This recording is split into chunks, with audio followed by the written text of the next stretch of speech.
যে ঘরের কেউ ফজরের নামাজ পড়ে না, ওই ঘর কোনো মানুষের ঘর না।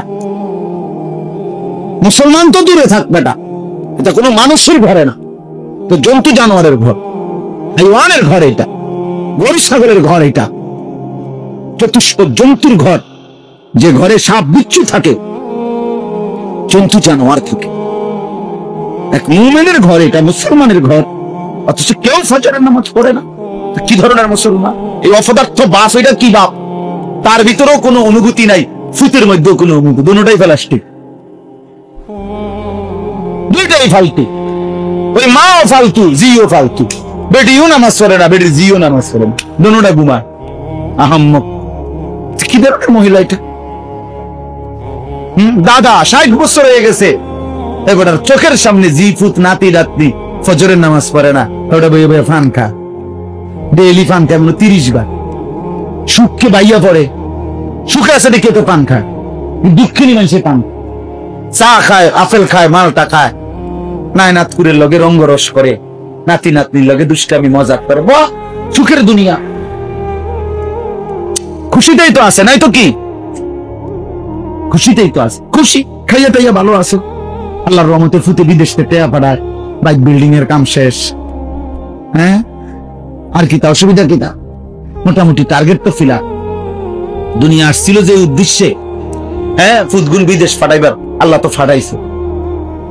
3টা মাইয়া বিয়া দিবার একটা উদ্দেশ্য ছিল দুনিয়ায় আস, আল্লাহর রহমতে মেয়েও বিয়া দিছে, বিল্ডিংও করছে, 4টা রুমও করছে, ক্ষুদ্র জায়গাও লইছে।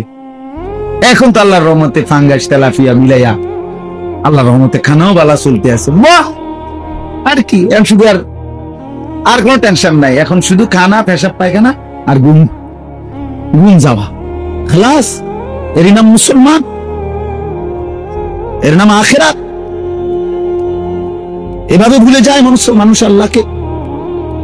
ইয়ালামুনা যাহিরাম মিনাল হায়াতিদ দুনিয়া ওয়া হুম আনিল আখিরাতি হুম গাফিলুন। রব্বুল আলামিন বলে, বান্দা, বাহ্যিক এই দুনিয়া তো খুব বুঝলা, দুনিয়ার এই বাহ্যিক অংশ তো দারুণ ভাবে বুঝলা, ওয়া হুম আনিল আখিরাতি হুম গাফিলুন, আখিরাতের ব্যাপারে তো গাফিল হয়ে রইলা। বুড়া মানুষ তো দুনিয়া সব বুঝো, কিন্তু 10টা সূরা 5টা সূরাও শুদ্ধ করে পড়তে পারো না। হায় বাবা, আফসোস। কেমন মুসলমানের জিন্দেগি! 40 বছর 50 বছর হয়ে যাওয়ার পরেও যে আত্তাহিয়াতু এইটুকু শুদ্ধ পড়তে পারে না, এমন বদনসিব মুসলমান হয় কেমনে? হিসাব আবু বকর সিদ্দিক, ওমর, উসমান, আলী, ওনারা রাষ্ট্র সামলাইছেন, পুরা ইসলামী খেলাফতটা ওনারা সামলাইছেন। আবার আব্দুল্লাহ ইবনে ওমর, আব্দুল্লাহ ইবনে মাসউদ, ওনারা গুরুত্বপূর্ণ ফতোয়া, মাসাইল, সিদ্ধান্ত, মানুষের দৈনন্দিন প্রয়োজনীয় মাসআলা, এগুলোর ক্ষেত্রে নিয়মিত ওনারা বলতে থাকছেন। মানে এক একজন, হযরত আব্দুল্লাহ ইবনে আব্বাস কোরআনের শ্রেষ্ঠতম তাফসীর, ব্যাখ্যা, বিশ্লেষণের খেদমত উনি আঞ্জাম দিয়েছেন, অন্যরাও করছেন, কিন্তু এক একজন এক এক দিকে খুব মনোযোগ দিয়েছেন। ফলে সবাই মিলাইয়া নবীজির 23 বছরের মিশন, মেহনত জিন্দা রাখছে। ঠিক, আলহামদুলিল্লাহ, এটা ঐতিহাসিক ভাবে প্রমাণিত কথা যে আজকে এই 160 বছর ধরে ওলামায়ে দেওবন্দ, দারুল উলুম দেওবন্দ, কওমি মাদ্রাসার ওলামায়ে কেরাম সম্মিলিত ভাবে ইসলামের সব শাখায় সব কাজ ভাগাভাগি করে নিজেদের মধ্যে আঞ্জাম দিচ্ছে। আলহামদুলিল্লাহ, যেন সকল বিভাগে, সকল সেক্টরে, যে কোনো বিষয়ে কওমি মাদ্রাসার ওলামায়ে কেরামের খেদমত আছে। আপনি জিজ্ঞাসা করে দেখেন আমগো কাছে, বলে হুজুর এই লাইনে আসেনি, আমি বলে দেব আসেন। একেবারে আফ্রিকা মহাদেশের শেষ প্রান্তে, আফ্রিকার অভাবী মানুষ, দুঃখী মানুষ, ওইখানেও কওমি মাদ্রাসার সন্তান খেদমত করে। অস্ট্রেলিয়ার দ্বীপ অঞ্চলে কওমি মাদ্রাসার সন্তান খেদমত। পৃথিবীতে যেখানে সূর্য ডুবে 4 ঘন্টা পরে সূর্য উঠে যায়, রাত থাকে সব মিলাইয়া 4 ঘন্টা, সেখানেও কওমি মাদ্রাসার সন্তান দ্বীনি খেদমত। আফ্রিকার গহীন এলাকা, আমার সাথী আছে আফ্রিকায় খেদমত। আমরা একসাথে পড়ালেখা করছি। তাহলে এমন অনেক আলহামদুলিল্লাহ সারা পৃথিবীতে ছড়িয়ে ছিটিয়ে আছে। একদিকে দাওয়াত ও তাবলীগের সাথে এ তো কওমি মাদ্রাসারই ফসল, তো ওনারাও সারা পৃথিবীতে খেদমত করে, এটা একটা মহান ধারা। আবার আপনার এই ইলমি খেদমত, পড়ানো শেখানো, কোরআন সুন্নাহ তিলাওয়াত কিরাত, এই সব কিছুতে আলহামদুলিল্লাহ, তাফসীর হাদিস, ব্যাখ্যা বিশ্লেষণ, কিতাবাদি রচনা, এই ক্ষেত্রে আলহামদুলিল্লাহ কওমি মাদ্রাসার উলামাদের সম্মিলিত মেহনতের সমকক্ষ কারো কাছে না এখনকার পৃথিবী। জিহাদ ফি সাবিলিল্লাহ, আল্লাহর জন্য জিহাদ, যেটা প্রকৃত জিহাদ, দুশমনের মোকাবেলায় সরাসরি যুদ্ধ যেটাকে বল, রূপক অর্থে অনেক কিছুই জিহাদ হতে পারে, কিন্তু প্রকৃত জিহাদ এই ক্ষেত্রে পৃথিবীতে যেখানে হচ্ছে, যা হচ্ছে, আর সিংহভাগ কওমি মাদ্রাসার সঙ্গে। এই জন্য দেখেন না, গত 16 বছরে যত রকমের ট্যাগ লাগানো দরকার সব কওমি মাদ্রাসা বলে, জঙ্গি, উগ্রবাদী, মৌলবাদী, এ যাইদেই কয়, আপনি জিজ্ঞাসা করবেন যে কারে কইতে চাইতেছে, এ বলবো ওই কওমি হুজুরে এটি ঝামেলা, জেন দিয়া জেন দিয়ে সমান করে, এগুলা ঝামেলা, বুঝেন? মূল বিষয়টা হলো ঝামেলা কেন? এরা জানে এরা অন্যায় সয় না, এরা প্রতিবাদ করে, এরা অন্যায়ের প্রতিবাদ করবেই। আল্লাহ এবং ইসলামের বিরোধিতায় যে যা ষড়যন্ত্র করে, মাটি তলেও যদি করে, আলহামদুলিল্লাহ কওমির সন্তানরা সেখান থেকেও সেই খবর বাইর করে নিয়ে আসে। সূক্ষ্ম থেকে সূক্ষ্ম ষড়যন্ত্র বাতিলের উলামায়ে দেওবন্দের চোখে ধরা পড়ে। কাছের কিংবা দূরের ঘনিষ্ঠ লোকেরও কোনো গুমরাহি আপনার কওমি মাদ্রাসার উলামায়ে কেরাম ধরায় ছাড় দেয় না কারো।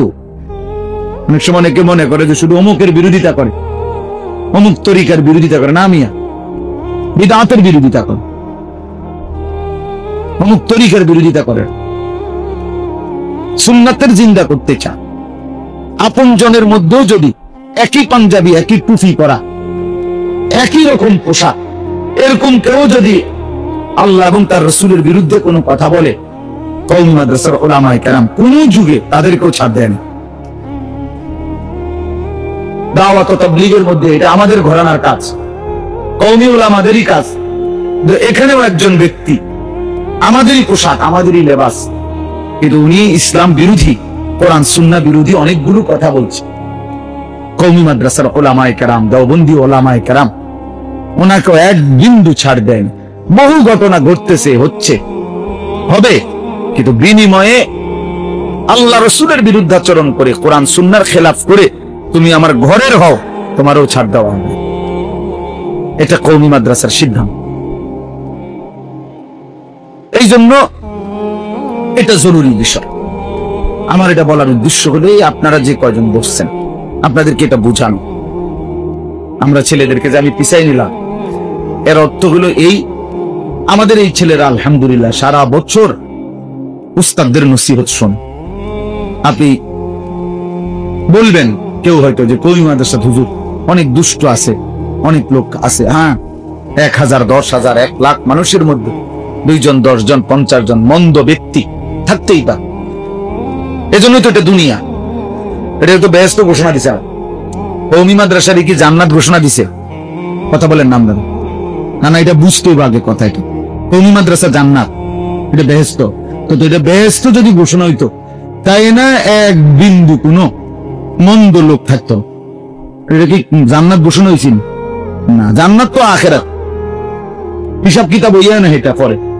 অতএব এটা যেহেতু দুনিয়া, এটা যেহেতু কি দুনিয়া, এবারে এটা সৌদি আরব হোক আর বাংলাদেশ হোক, মক্কা শরীফ হোক আর মদিনা শরীফ হোক, বুঝছেন না কথা? এটা কওমি মাদ্রাসা হোক আর যেখানেই হোক, মন্দ লোকের সংস্রব, মন্দ লোকের বসবাস, প্রত্যেক ভালো লোকের মাঝে 2 জন, 10 জন, 5 জন থাকবেই, এটা স্বাভাবিক। এজন্যই তো এটা দুনিয়া। রাসূলুল্লাহ সাল্লাল্লাহু আলাইহি সাল্লামের পিছনে মুনাফিক ছিল কিনা? তো কেমনে ছিল তারা? ওরা টিকলো কেমন? ওরা মদিনায় থাকলো কেমন? কারণ এটা দুনিয়া, যে এটা যদি জান্নাত হইতো তাইলে তো এগুলোর গাছ ধরেই বাইর করে দিত। ফালতু কোথাকার বেহেশতের সীমানার ভিতরে সিটার বাটফার কিনে, এটা তো জায়গা নাই। এটা বুঝছেন? এটা সহজ একটা, মানে বুঝার জন্য সহজ। আরে আপনার কত হুজুর দেখছি এই উল্টা পাল্টা। হ্যাঁ, তো উল্টা পাল্টা অসুবিধা কি? সব বাও আমরা কি করছি? আপনার অসুবিধা কি? এটা দুনিয়া না, আপনাকে এটা মানতে হবে না, এটা দুনিয়া। এখানে ত্রুটি বিচ্ছুতি থাকবে, কিন্তু আপনি সামগ্রিক ভাবে মেহনত দেখেন, সামগ্রিক খেদমত, বৃহৎ অংশের খেদমত দেখেন। ইনসাফের সাথে যদি কেউ দেখে, কওমি মাদ্রাসা উলামায়ে দেওবন্দের বিরোধিতা করার কোন যুক্তিকতা কেউ পাবে। আপনি বিচ্ছিন্ন 1 জন 10 জন 50 জনের কর্ম দিয়ে একটি সামগ্রিক সম্মিলিত গোষ্ঠীর কর্মকে দোষারোপ করতে পারবেন। এটা নিয়ম না, এটা সমালোচনার পদ্ধতি না, সিস্টেম। সিস্টেম। এই জন্য আমরা আলহামদুলিল্লাহ, আমরা এটাই বুঝাইতে চাইলাম প্রথম। আমি এই জন্য বলছি যে এই যে ইসলাহী মজলিস বিভিন্ন মাদ্রাসাওয়ালারা, মসজিদওয়ালারা করে থাকে, এটা আমাদের মূল একটা মাকসাদ থাকে, সাধারণ জনগণ যেন আল্লাহমুখী হয়, সাধারণ জনগণের কলিজার মধ্যে ঈমান ইসলাম ঢুকানো, আখিরাত বুঝানো। একথা বলা যে ভাইয়া আপনি আলহামদুলিল্লাহ, কিশোর হোক, যুবক হোক, বয়স্ক মুসলমান হোক, কেউই অবসর নাই, বেকার নাই, দিন রাত কোনো না কোনো মেহনত করতেছে, কিছু না কিছু পরিশ্রম। কেউই সকাল 6টা থেকে রাত 12টা পর্যন্ত ঘুমায় না, এমন পাগল কোনো মানুষ না। ঠিক না কথা? যে সকাল 6টায় শুইছে, রাত্রে 12টা বাজে উঠছে, টানা শুধু ঘুমে গেছে, এমন মানুষ হইতে পারে? প্রতিবন্ধী থাকলে সেটা ভিন্ন কথা, স্বাভাবিক কোন মানুষ এমন হয় না। তাহলে তার মানে একটা নির্দিষ্ট সময় মানুষ ঘুমায়, কিন্তু বাকি সময় কিছু না কিছু পরিশ্রম করে। তো এই পরিশ্রম কারোটা যৌক্তিক, কারোটা অযৌক্তিক, কারোটা হালাল, কারোটা হারাম, কারোটা কোরআন সুন্নাহ আল্লাহ অনুমোদিত, কোনটা অনুমোদিত না, কোনটা নেকি, কোনটা গুনাহ। আল্লাহ তাআলা কোরআনুল কারীমের মধ্যে বলছে, আমার যে বান্দা বলে আল্লাহ আমি দুনিয়া পুরাটা চাই না, যা হাসানা রব্বানা আতিনা ফিদ দুনিয়া হাসান, আল্লাহ আমাকে ওটুকু দুনিয়া দেন যেটুকু হাসানা, পবিত্র, যেটুকু হালাল, যেটুকু আপনার অনুমোদিত, যেটুকু আপনার মর্জি মতো, আপনার পছন্দ মতো, আমারে এতটুকু দুনিয়া দেন। ওয়াফিল আখিরাতি হাসানা, আখিরাতেও আমাকে উত্তম আপনার পছন্দ মতো যেটা সেটাই দেন। ওয়াকিনা আযাবান নার, এবং আমার জাহান্নামের আযাব থেকে মুক্ত করে দেন। তো এর পরের আয়াত হলো আল্লাহ বলে, আমার যদি কোনো বান্দা এরকম চায় যে দুনিয়া আল্লাহ আমি হালাল হারাম মিশ্রিত চাই না, হালাল চাই, আখিরাত উত্তমটা চাই, জাহান্নাম থেকে মুক্তি চাই, এর পরের লাইন হলো কোরআনে, ওই ছেলেরা তোমরা কথা বলো না, বাপ দুষ্টামি করো না, আলেম এলেম দুষ্টামি করো না, তোমাকে ভালো বলছি, সদবদল করলে কিন্তু বদনাম হবে, সাবধান। আমি দেখলে কিন্তু উঠাই দেবো, সাথে সাথে বাইর করে দেবো, কিন্তু সংবং বাচ্চা আমি দেখতে পারি না, আমার পছন্দ না। আমরা হযরত মাওলানা মনসুর নোমানী রাহমাতুল্লাহ আলাইহি বলছেন যে প্রতিটা কওমি মাদ্রাসা আমার, এই সন্তান আমারই সন্তান, আমারই মাদ্রাসা, কাজে এখানে কোনো তাকাল্লুফ নাই, ভিন্ন কোনো জায়গায় আসি নাই। তিনি বলতেন আমি এখন আসরের নামাজ পড়ছি এক মাদ্রাসায়, মাগরিবের নামাজ পড়ছি এক মাদ্রাসায় আসার পথে। তো আমি ওই আমার সাথে খালেদ সাইফুল্লাহ ভাই, আমার খুলনার হযরতের ঘনিষ্ঠ মানুষ খাদেম, উনি আসছেন খুলনা থেকে। তো ওনারা আমি বলতেছি, ভাই দেখেন পৃথিবীতে এমন সুন্দর ব্যবস্থাপনা আল্লাহ আমগরে যা রাখছে কারো কাছে নাই, যে জায়গায় জায়গায় আমগর জন্য মাদ্রাসা সেটিং করা, যেখানে মন চায় নামাজ পড়তে পারি, মন চায় খাইতে পারে, নাস্তা করা, ঘুমাইতে চাইলে ঘুমানো, এমন আরামসে জায়গা। বহু ভদ্রলোকে হোটেল টুয়াইতে টুয়াইতে গান শেষ হিসাবের জায়গায় তো খুঁজতে হবে। আল্লাহ তাআলা আমাদের জন্য কি সুন্দর ব্যবস্থাপনা। তাহলে কওমি মাদ্রাসা ঢুকলেই হলো, আবার কার মাদ্রাসা, কওমি মাদ্রাসা, হালাস তবে ভিতরে উজু ইস্তেঞ্জার জায়গা মিলবে, এখানে গেলেই জামাত পাওয়া যাবে, নামাজ, কারণ এটা জামাত হবে, এখানে নিশ্চিত কি হবে, জামাত হবে। এজন্য তো কওমের মাদ্রাসা। আলহামদুলিল্লাহ। তো উনি বলতেন যে প্রতিটা কওমি মাদ্রাসা আমার, প্রত্যেকটা তালিবে ইলম আমার, কাজে আমার এখানে আবার তাকাল্লুফ, ঢংঢুং কি, লৌকিকতার কি, স্বাভাবিক বলা। এই জন্য বললাম তালেবে ইলম আমি তো তোমাদের পিছনে দিলাম, যাতে করে এলাকার মানুষ তোমাদের, তো যে কয়জন আমার করতে হলে আমি এটা ব্যক্তিগত ভাবে কোন সময় পরোয়া করিনি। আজ 21 বছর আমার ওয়াজের বয়স, আলহামদুলিল্লাহ, আল্লাহর দয়া। কোন সময় মানুষ কম না বেশি, আমি মানুষ বেশি দিয়ে করবো, আমি ভোটে দাঁড়াইছি, কিন্তু আমার অসুবিধা, বুঝুন না হুজুর, আমি তো ইলেকশন করতাম না, এমনি আমার কোনো ইচ্ছা নাই।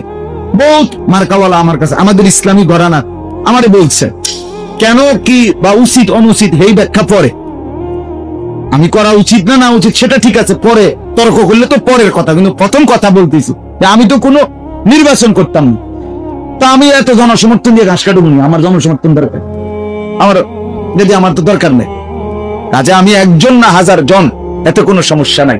আমার আল্লাহর কথা একজনের জন্য বলা আমার দায়িত্ব, 1 লাখের জন্য বলাও আমার দায়িত্ব। আলহামদুলিল্লাহ, বলতে থাকা। এই মোবাইলের সুবাদে এখন দেখা গেছে সারা পৃথিবীতে বাংলা ভাষাভাষী মুসলমান যারা সারা পৃথিবীতে প্রবাসী, আমাদের এরকম লাখ লাখ হাজার হাজার মানুষ আমাকে বয়ান, আলেমদের বয়ান শুনে না, তাহলে বোঝা গেল দৃশ্যমানের চাইতে অদৃশ্য শ্রোতা আরো অনেক বেশি, অনেক বেশি, যাকে আমি চিনিও না, যাকে আমি জানিও না, কিন্তু আমাদেরকে ভালোবাসে, মহব্বত করে, আল্লাহর কথা শুনে। তাহলে এই জন্য বেশি কম নিয়ে কোনো টেনশন নেই, এটা কোনো মাথা ব্যথা না। আপনাদের কাছে অনুরোধ, ছেলেরাদের কাছে এটা বললাম, প্রত্যেকটা কওমি মাদ্রাসা আলহামদুলিল্লাহ উম্মতের ফিকির করে, কওমের ফিকির করে, মানুষের ফিকির করে।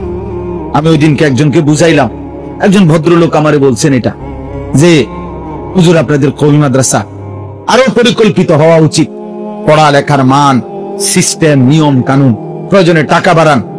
আমি বলছি না ভাই, এখানে আমাদের একটু সমস্যা আছে। সমস্যা হলো আমরা কওমি মাদ্রাসা শুধু নির্দিষ্ট কিছু মানুষকে শিক্ষিত করব, আমরা তো এই মাকসাদ নেই।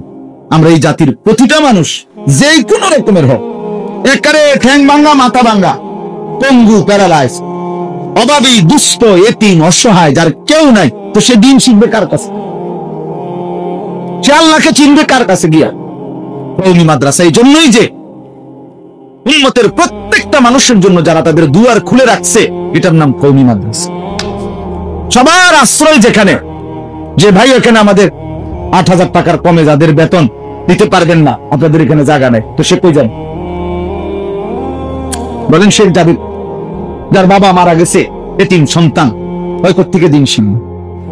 যার মা অভাবী, সে কোত্থেকে দিন শিখবে? যে সংসারে উপার্জন নাই, তো সে আল্লাহকে চিনবে না। এই জন্য আলহামদুলিল্লাহ কওমি মাদ্রাসা এটা করতে পারে না। সিস্টেম না বুঝার কি আছে, সিস্টেম আমরাও বুঝি অনেক কিছু। 13,000 টাকা দিবেন, কথা বুঝেন না? সকালে 1 গ্লাস গরম দুধ খাওয়ানো হবে, বিকালে সিঙ্গারা, দুপুরে সমোসা। কথা বুঝছেন না কথাটা? মশারি টাঙ্গায় দিবে, এরপরে মশারি খুলেও দিবে, আর হেতে নবাব আলালের ঘরের দুলাল কোথাও তুটা বহুত বড় আলেম হয়ে যায়। আরে সুবহানাল্লাহ, না না, আমরা দেশে এত সুখ নাই, সিরা বেজে না, একটু পানি দন লাগে। এলেম এমন মামার বাড়ি না, এমন মামার বাড়ি।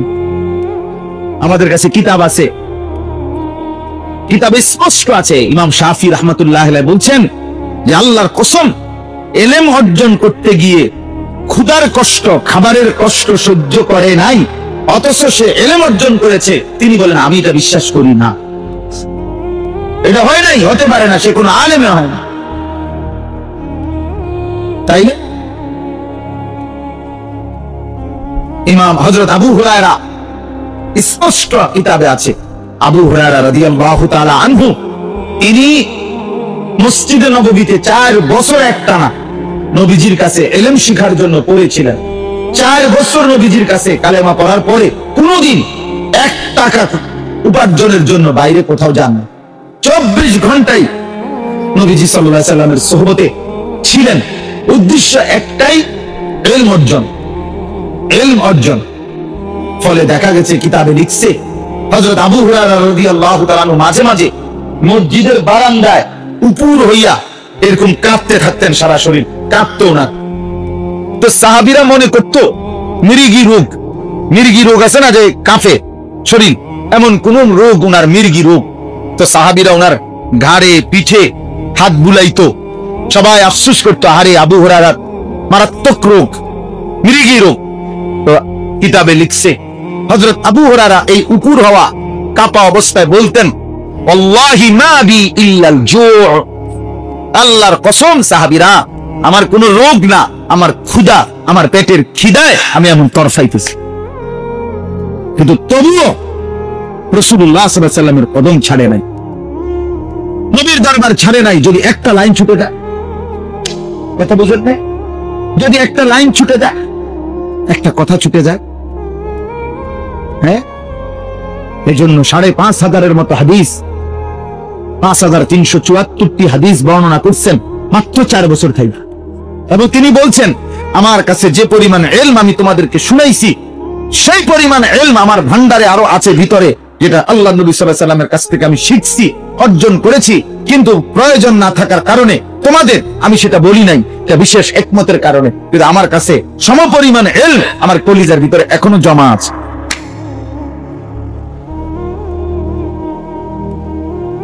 তাইলে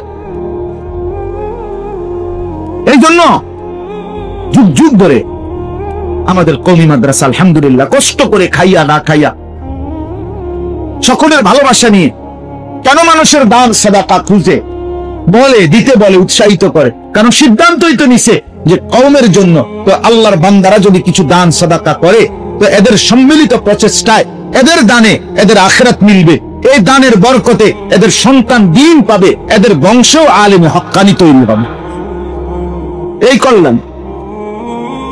এই কল্যাণের আশা বিশ্বাস করেন না,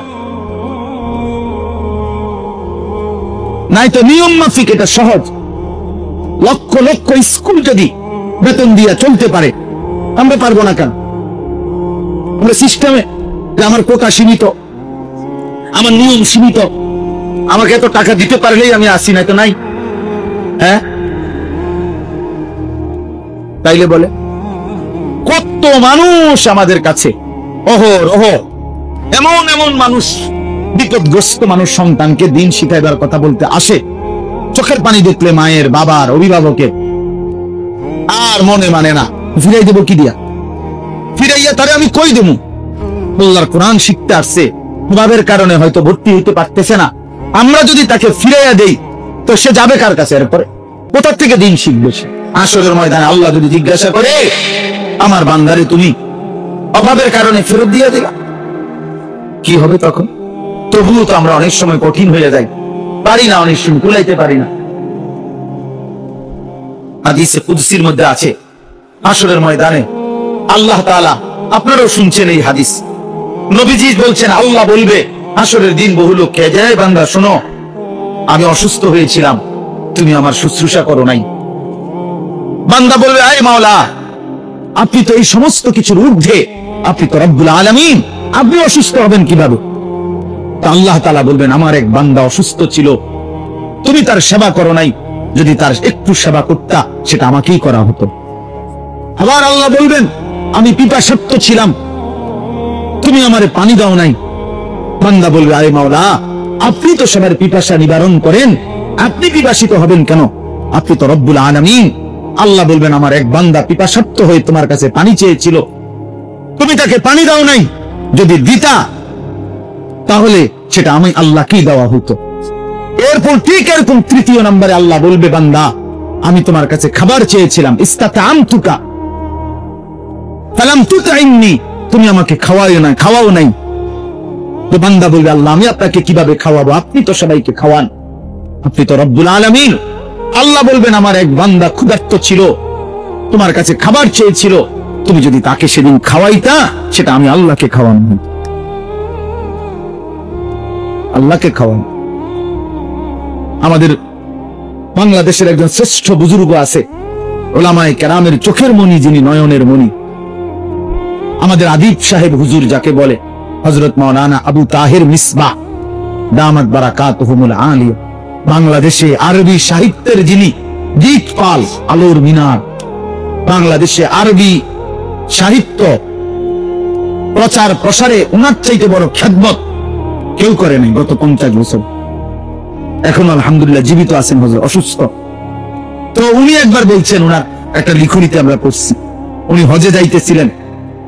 তো হজে যাওয়ার সময় একটা বাচ্চা ছেলে এক বাড়িতে, ওনারা যখন হুজুরকে হজ্জের যাইতেছেন বিদায় দিচ্ছিল, এক বাড়িতে একটা বাচ্চা ছেলে দুইটা চকলেট ওনার হাতে দিছিল, ওই বাড়ি দিয়ে বলছিল, তুমি তো আল্লাহর ঘরে যাবা, আল্লাহকে দিও।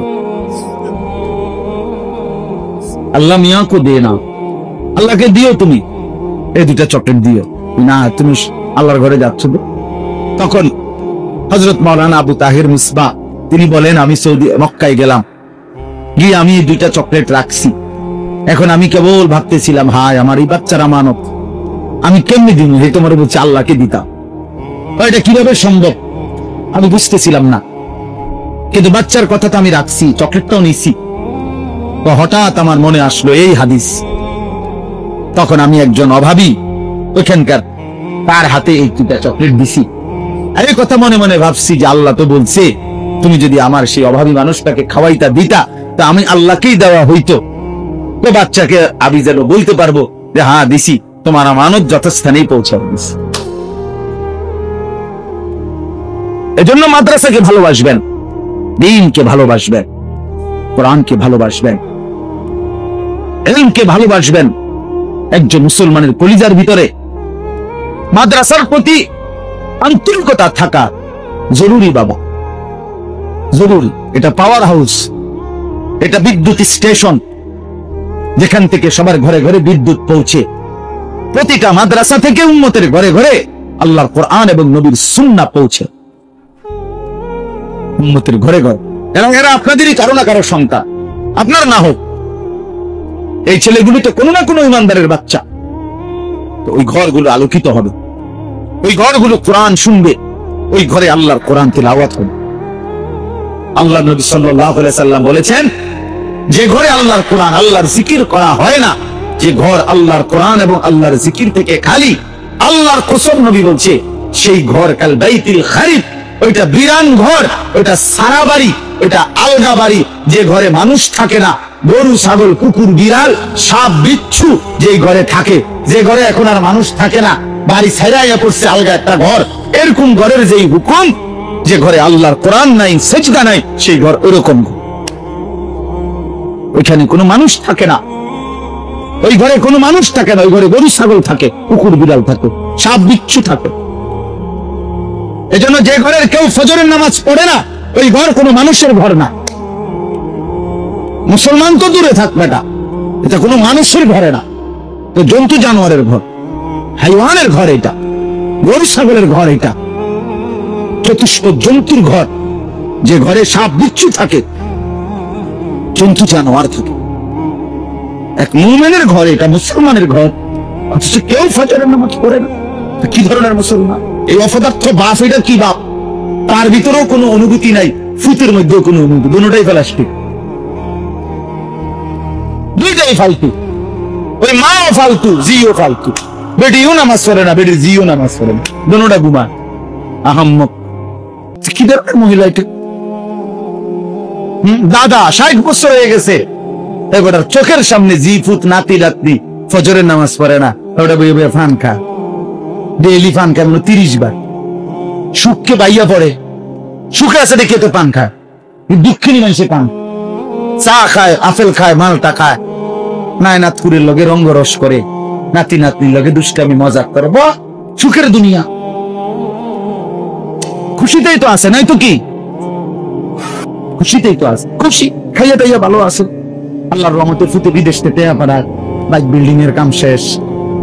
হ্যাঁ, আর কি তা অসুবিধা কি তা? মোটামুটি টার্গেট তো ফিলার। দুনিয়া আসছিল যে উদ্দেশ্যে, হ্যাঁ, ফুটবল বিদেশ ফাটাইবার, আল্লাহ তো ফাটাইছে। 3টা মাইয়া বিয়া দিবার একটা উদ্দেশ্য ছিল দুনিয়ায় আস, আল্লাহর রহমতে মেয়েও বিয়া দিছে, বিল্ডিংও করছে, 4টা রুমও করছে, ওদের জায়গাও লইছে। এখন তো আল্লাহর রহমতে ফাঙ্গাস তেলাফিয়া মিলাইয়া আল্লাহর রহমতে খানাও বালা চলতে আছে। বাহ! আর কি, শুধু আর কোনো টেনশন নাই। এখন শুধু খানা, পেশাব পায়খানা আর ঘুম, ঘুম যাওয়া, খালাস। এর নাম মুসলমান, এর নাম আখিরাত। এভাবে ভুলে যায় মানুষ আল্লাহকে। ইয়ালামুনা যাহিরাম মিনাল হায়াতিদ দুনিয়া ওয়া হুম আনিল আখিরাতি হুম গাফিলুন। রব্বুল আলামিন বলে, বান্দা, বাহ্যিক এই দুনিয়া তো খুব বুঝলা, দুনিয়ার এই বাহ্যিক অংশ তো দারুণ ভাবে বুঝলা। অহুম আনিল আখিরাতি হুম গাফিলুন, আখিরাতের ব্যাপারে তো গাফিল হয়ে রইলা। বুড়া মানুষ তো দুনিয়া সব বুঝো, কিন্তু 10টা সূরা 5টা সূরাও শুদ্ধ করে পড়তে পারো না। হায় বাবা, আফসোস। এ কেমন মুসলমানের জিন্দেগি! 40 বছর 50 বছর হয়ে যাওয়ার পরেও যে আত্তাহিয়াতু এইটুকুও শুদ্ধ করতে পারে না, এমন বদনসিব মুসলমান হয় কেমনে? এমন দুর্ভাগা ইমানদার কেমনে হয় বাবা, কেমনে হয় বলেন? ওমা হাদিহিল হায়াতুদ দুনিয়া ইল্লা লাহবুন ওয়া লাইব। আল্লাহ বলে, দুনিয়ার জীবন আর কিছুই নয় বান্দা, শুধুই তামাশা, শুধুই খেলাধুলা। কি তামাশা? দুনিয়া কি খেলাধুলা? আল্লাহ বলেন, আমি বানাইছি আর আমি বললাম। কোম্পানি যদি বলে এটা খেলনা, আপনি বুঝি বলবেন এটা আসল। কথা বলেন না? যিনি বানাইছেন তিনি বলতেছেন আমি বানাইছি খেলনা, দুনিয়া আমি বানিয়েছি তামাশা। তুমি বলো যে এটাই আসল। এখানের হাসি হাসি, এখানের কান্নাই কান্না, এখানে সুখে থাকলেই আমি মনে করি সুখে আছি। আল্লাহ বলে, না বান্দা, এখানের হাসিও শেষ হবে, কান্নাও শেষ হবে। বাসর রাতও ভোর হয়, ফাঁসির রাতও ভোর হয়, হয় কিনা? তাইলে সুখের দুনিয়াও শেষ হয়ে যায়, দুঃখের দুনিয়াও শেষ হয়ে যায়, আখিরাত তো শেষ হবে না। ইন্নাল মুজরিমিনা ফি আযাবি জাহান্নামা খালিদুন। আল্লাহ বলে, সমস্ত নাফরমান জাহান্নামের আযাবেই থাকবে চিরস্থায়ী, বিরতি হবে না। লা ইউফাত্তারু আনহুম, আল্লাহ বলেন কোন বিরতি মিলবে না। লক্ষ কোটি বছরেও 1 সেকেন্ডের জন্য অবসর হবে না। হুম ফীহি মুবলিসুন, আল্লাহ বলে জাহান্নামী অনন্তকালের জন্য জাহান্নামে মলিন চেহারায়, বিমর্ষ মুখ নিয়ে, বিমর্ষ চেহারা নিয়ে পড়ে থাকবে। কোটি বছরে কোনোদিন মুখে হাসি ফুটবে না। দুনিয়ায় তো মানুষ, ক্যান্সার রোগীও যদি হসপিটালে থাকে, তারপরও কারো কথায় তো কখনো হাসি দেয়। হাসির আসামিও তো হাসি দেয়, দিতে পারে। রব্বে কারীম বলে, জাহান্নামী কোনোদিন হাসবে না। ওমা যালামনাহুম ওয়ালাকিন কানু হুমুজ জালিমিন। আল্লাহ বলেন, জাহান্নামী চিৎকার করবে আর আল্লাহ বলবেন, বান্দা আমি জুলুম করি নাই, তুমি করেছো। আমি বান্দা হায়াত দিয়েছি, আমি আল্লাহ তাআলা সময়, স্বাস্থ্য, সুযোগ সব দিয়েছি।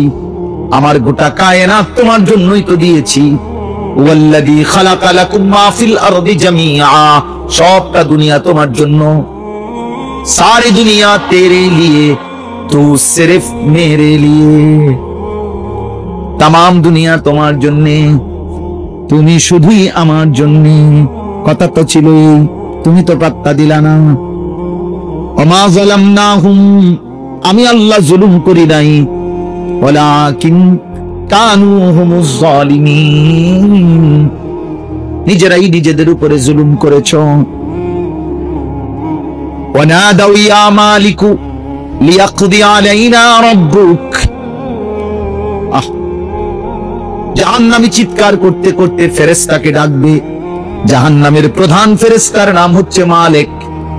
ওই ফেরেশতাকে ডেকে বলবে, ইয়া মালিক লিয়াকদি আলাইনা রাব্বুক, আল্লাহরে বলো না আমারে এমন শাস্তি না দিয়ে মৃত্যু দিয়ে দিতে, আমি যে আর পারছি না, জাহান্নামের আগুনে তো আর সইতে পারছি না রে মালিক, বলো না আল্লাহকে আমারে মৃত্যু দিয়ে শেষ করে দিতে। ক্বালা ইন্নাকুম মাকিসুন, জাহান্নামের ফেরেশতা বলবে, না, এভাবেই তোমাকে অনন্তকাল থাকতে হবে,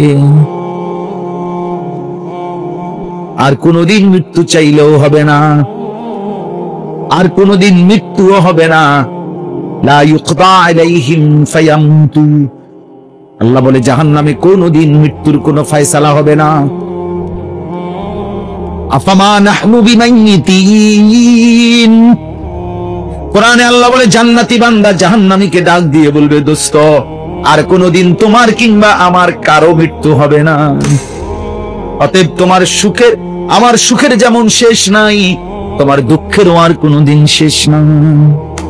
তুমিও খালিদিনা ফিহা, আমিও খালিদিনা ফিহা, আমিও জান্নাতে চিরস্থায়ী, তুমিও জাহান্নামে চিরস্থায়ী।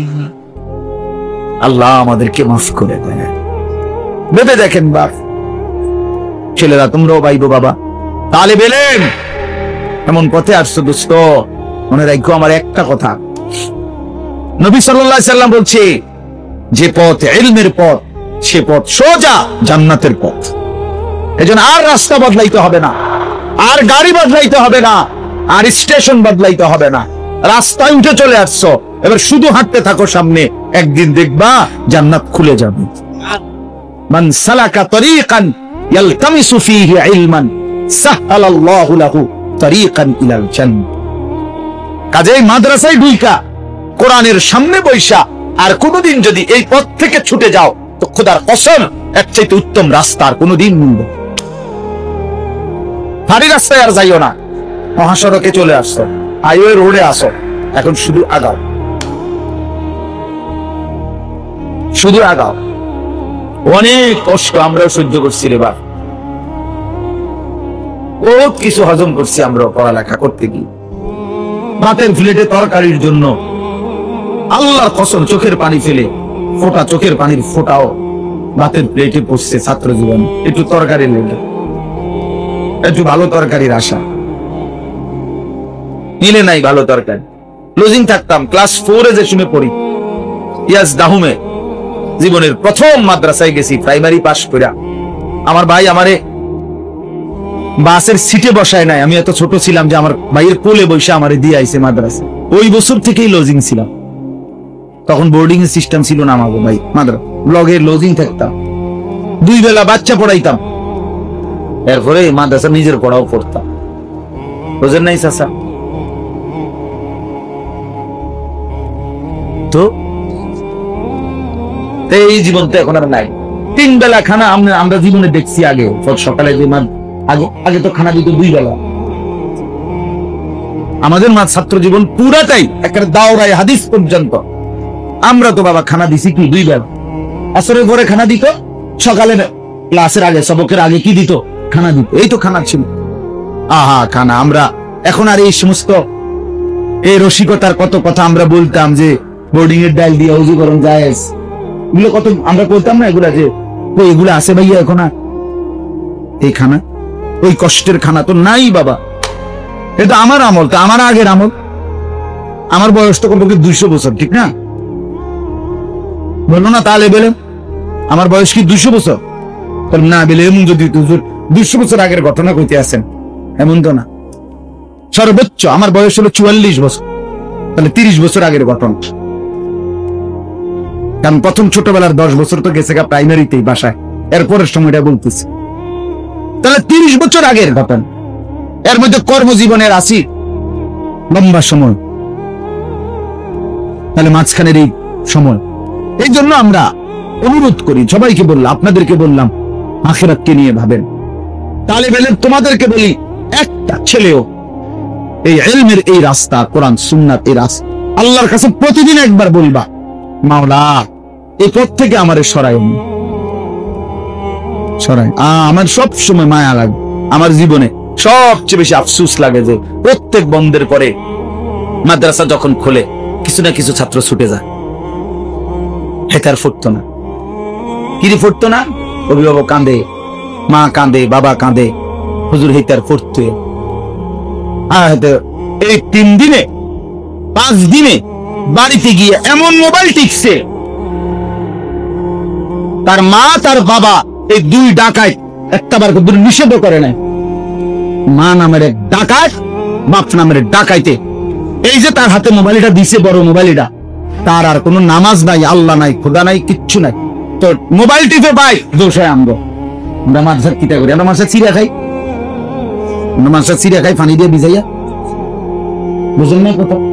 হ্যাঁ হুজুর আপনারা কি করান ভাই, তাই মোবাইল টিপে আলাফে না আলাফ। হ্যাঁ আপনি আব্বা বিড়ি খাইবেন, ঘরে টেলিভিশন চলবো, এbudy টুটো করে বাজারে ঘুরবো। হ্যাঁ আর হেইতেরে আমরা মানে বাইক থেকে মাদ্রাসা থেকে যখন পাঠাবো জুনাইদ বাগদাদি না পাঠাইতাম, বলেন আমরা আমি তো অনেক অভিভাবককে বলি, আমার মাদ্রাসায় তো আলহামদুলিল্লাহ 500 ছাত্র, আলহামদুলিল্লাহ 494 জন ছাত্র হিসাব করা। তো এই জন্য বললাম অভিভাবককে আমি বলি যে বাবা আমি তো অপরিচিত কারো কাছে আমার সন্তানকে পাঠাই নাই, ভিন কোন মানুষের কাছে পাঠাই নাই। আপনারা যখন আমাদের কাছে দিছিলেন, আমরা তো শিক্ষক, আমরা তো সবার শিক্ষক, আমরা যদি 3 মাস টানা মাদ্রাসায় রাইখা 5 ওয়াক্ত নামাজ পড়াইতে পারি, মিসওয়াক করাইতে পারি, একটা সপ্তাহ তার মা বাবার কাছে দিলাম, কোন অন্যের কাছে তো দিছি না, মিয়া আপন মা বাবার কাছে দিয়ে আসলাম, পাঠাইলাম। আপনি বুঝি 6টা দিনও তার নামাজ রোজার খেয়াল রাখতে পারতেন না? আপনি কি সিরাটা চাবান, কি ঘাস কাটেন মিয়া? হ্যাঁ সন্তান মানুষ করতে শুধু শিক্ষকের জিম্মাদারি, পিতা মাতার কোনো জিম্মাদারি নাই। আল্লাহ আমাদেরকে বুঝ দান করুন।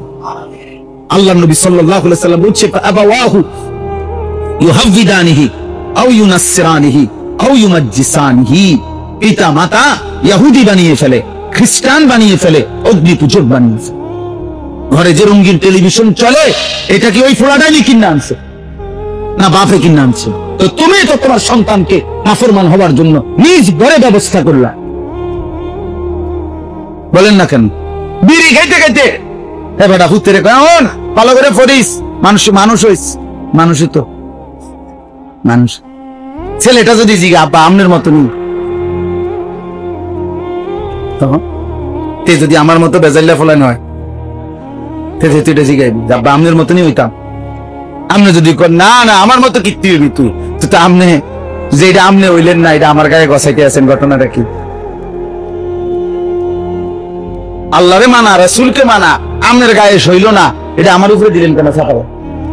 এই দিনকে এক হুজুর, এক ছেলে অভিভাবক আমারে বলতেছে ভাই ছেলেরে মাদ্রাসা হিফজখানায় পড়তে দিছে, এখন সে পড়বে না মাদ্রাসা। তো তার বাপ মারে পোলা এখনকার যুগের কেমন চালাক ছিল, এ বলতেছে তার আব্বা মারে, বুঝছি আমি তোমরা একটা বুদ্ধি বাহির করছো, আমাকে হাফেজ বানাই আমারে দিয়া তোমরা বেহেশতে যাওয়ার একটা ব্যবস্থা করছো, আমার জানটা শেষ করে। আবার আস্তাগফিরুল্লাহ, এরকম কথা আমি আর জীবনে শুনছি না, বুঝছেন না? আমারে দিয়ে তোমরা বেহেশতে যাওয়ার একটা বুদ্ধি ফিরেতে তোমরা করবে সম্ভব, আর আমি জান শেষ করে তোমাদের ব্যবস্থা করুন। ঘটনাটা কি? এখনকার বাচ্চাও চালাক, মা বাপকে সচেতন হওয়া উচিত, পিতা মাতাকে দিনদার হওয়া উচিত। অতএব সর্বশেষ কথা হলো এই আয়াতটা বলতে চাই, এই আয়াত বলার এইটাই উদ্দেশ্য হলো, এখানে আল্লাহ তাআলা 5টা গুণ বলছে, ইলমের 5টা গুণ। যে ব্যক্তি ইলম অর্জন করে, কোরআন সুন্নাহ, তোমরা তালিব ইলম তোমরাও শোনো বাবা, সূরা জুমার 23 নম্বর পারা 39 নম্বর সূরা, সূরা জুমার, এই সূরার 9 নম্বর আয়াত আমি পড়ছি। এই আয়াতের মধ্যে আছে 5টা গুণ। 1 নম্বর কানিত, যে আল্লাহ তাআলার সকল হুকুমের প্রতি অনুগত, এর অর্থ হলো কানিত, কুনুত। 2 আনা আল-লাইলি সাজিদান, যে দীর্ঘ রাত পর্যন্ত আল্লাহর জন্য সেজদা দেয়, মানে তাহাজ্জুদে অভ্যস্ত। ওই যে মৌলানা সাহেব বয়ান করতেছিলেন, তাহাজ্জুদের কথা বয়ান করতেছিলেন না, আমি যে সময় আসছি তখন শুনছি, আনা আল-লাইলি সাজিদান, যে গভীর রাতে লম্বা সময় ধরে আল্লাহকে সেজদা দেয়। 3 ওয়া কাইমান, আয় আনা আল-লাইলি কাইমান, আল্লাহর দ্বীনের জন্য, ইলমের জন্য যে দীর্ঘ রাত পর্যন্ত দাঁড়িয়ে থাকে, মানে জেগে থাকে, রাত ভোর লম্বা সময় ইলম চর্চার জন্য যে কষ্ট করে, ইবাদতের জন্য যে কষ্ট করে। এই হলো 3।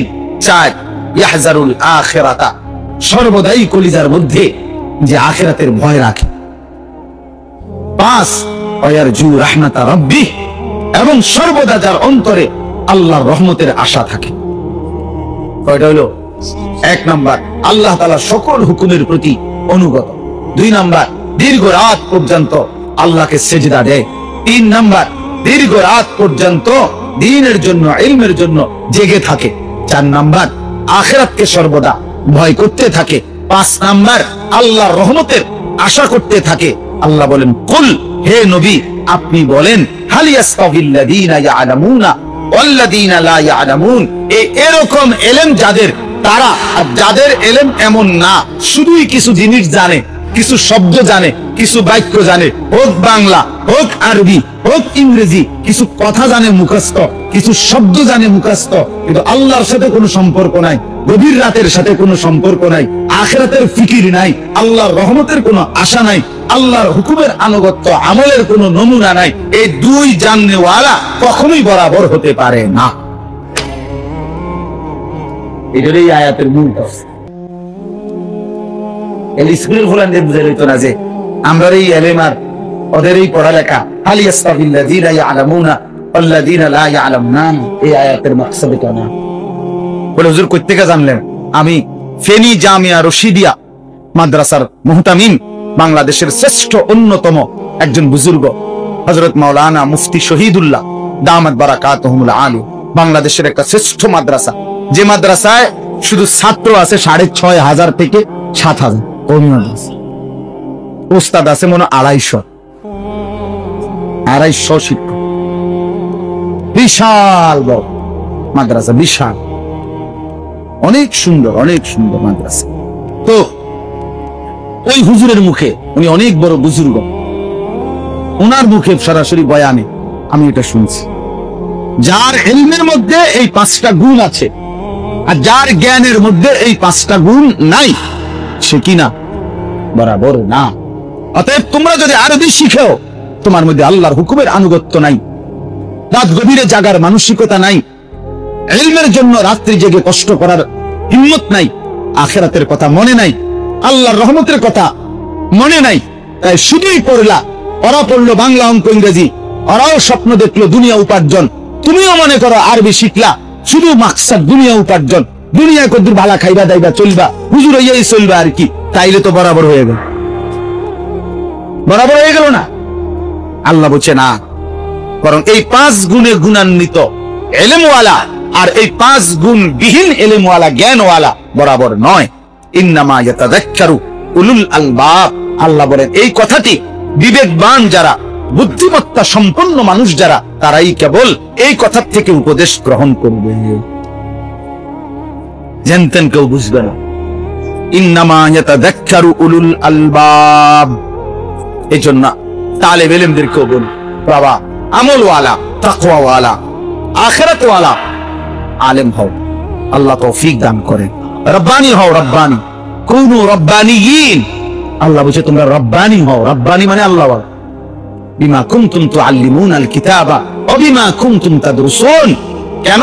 তোমরা যেহেতু কেউ কিতাব পড়াচ্ছ, কেউ পড়তেছো, কারণ আল্লাহ বলছে যারা মুআল্লিম, যারা মুতাআল্লিম, যারা শিক্ষক, যারা শিক্ষার্থী, সকলেই রব্বানি হও, রব্বানি।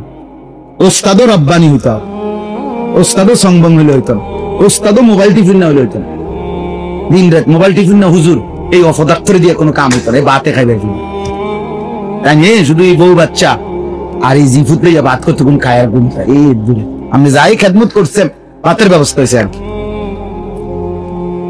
আপনার বউ চলে আর জিফুত চলে আর এই তো শেষ। কিন্তু একজন আলেম দ্বীনকে আল্লাহ তাআলা নুরানির শিক্ষক হোক, হেফজখানার শিক্ষক হোক, কিতাবখানার শিক্ষক হোক, মসজিদের ইমাম হোক, খোদার কসম যাকে আল্লাহ তাআলা অল্প হোক শিখি পরিমাণ ইলম দিছে, তাকে আল্লাহ তাআলা শুধু একটা বউ আর 4টা বাচ্চা নিয়ে সংসার চালাইবার জন্য ইলম দেয় নাই। বুঝেন নাই? এই দুটুকুর জন্য কি দেয় নাই? ইলম দেয় উম্মতের জন্য দিছে। ওয়ালিউনজিরু কওমাহুম ইযা রাজাউ ইলাইহিম। কোরআনে আল্লাহ বলছে কেন ইলম দিছি? দিছি এই কারণে আমার এই ইলমওয়ালা বান্দা যখন এলাকায় ফিরে আসবে পুরা জাতিকে আখিরাতের ভয় দেখাবে, জাহান্নামের ভয় দেখাবে। তাইলে এই জন্য ওস্তাদ যে কয়জন আছেন আপনাদেরকে বল, মসজিদে পাই 6000, মাদ্রাসা পাই 8000, আর 14,000, আরো কিছু অল্প স্বল্প হুজুর এমনি হেমনে এমনি হেমনে আরো 2-4,000, এমনি কিতা হেমনে কিতা এমনি হেমনে আরো 2-4,000 আছে। মিল আল্লাহর রহমতে খারাপ না, চলতেছে। কিটা চলতেছে? বউ বাচ্চা চলতেছে। এতটুকুর নাম এল।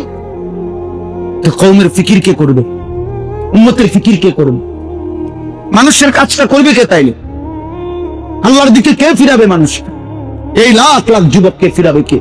কি পরিমাণ মুসলমানের সন্তান নামাজ পড়েন, কি পরিমাণ মুসলমানের মহিলা বেপর্দা, কি পরিমাণ বয়স্ক বাচ্চা তাদের শেষ বয়সটা বিড়ি সিগারেট চা দোকানের আড্ডায় কি পরিমাণ শেষ করছে। চাচা একজন চাচা বলেন, ইনসাফ করে বলেন, আপনারা একজনে বলেন, চা দোকানে বইয়া থাকে কি পরিমাণ বুড়া মিয়া কেন বসে থাকে? চাচারে জিজ্ঞাসা করেন যে চাচা এমন সুন্দর হায়াতটা চা দোকানে কা শেষ করে দিল,